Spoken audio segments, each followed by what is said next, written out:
देखिए, भारत सरकार पूरे देश में इंफ्रास्ट्रक्चर के डेवलपमेंट के लिए बहुत सारे काम कर रही है। अगर भारत सरकार का पक्षपाती कामकाज का तरीका होता तो वो तमिलनाडु को भी अप्लाई हो सकता था, तेलंगाना को भी अप्लाई हो सकता था और हर राज्य को अप्लाई हो सकता था। सभी जगह इंफ्रास्ट्रक्चर के काम अच्छे चल रहे हैं। सिर्फ बंगाल में तकलीफ क्यों आ रही है?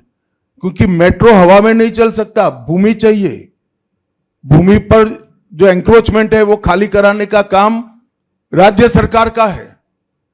यहां भारत सरकार जो भी योजना लाए इसका विरोध करना, ये मानसिकता से सरकार चल रही है, जो बंगाल का भी भला नहीं कर रही है, देश का भी भला कर रही है। क्यों तमिलनाडु की मेट्रो में प्रॉब्लम नहीं हो रहा है? क्यों तेलंगाना की मेट्रो में प्रॉब्लम नहीं हो रहा है? यूपी में लखनऊ में मेट्रो तब लगी जब अखिलेश जी मुख्यमंत्री थे, वहां पर भी प्रॉब्लम नहीं हुआ।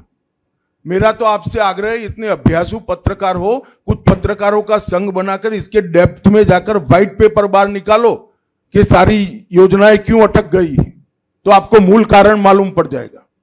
बंगाल एक जमाने में सब बात में सबसे पहले था। सबसे पहला मोटर कारखाना पश्चिम बंगाल में लगा।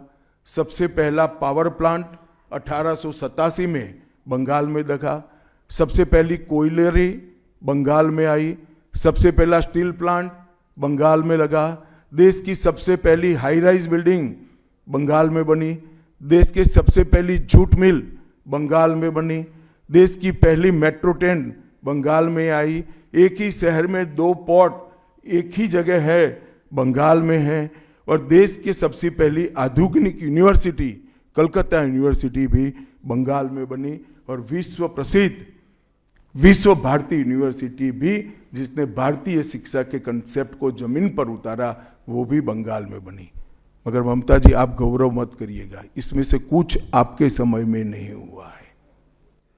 ये जो करने वाले थे उनके पूरे रिदम को, इनकी लय को, बंगाल की विकास की गति को तोड़ने का आप काम करें।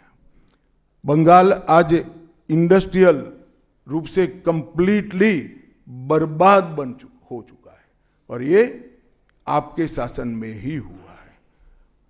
आधा अधूरा तो कम्युनिस्ट बेचारे कर गए थे, आपने तो पूरा ही समाप्त कर दिया।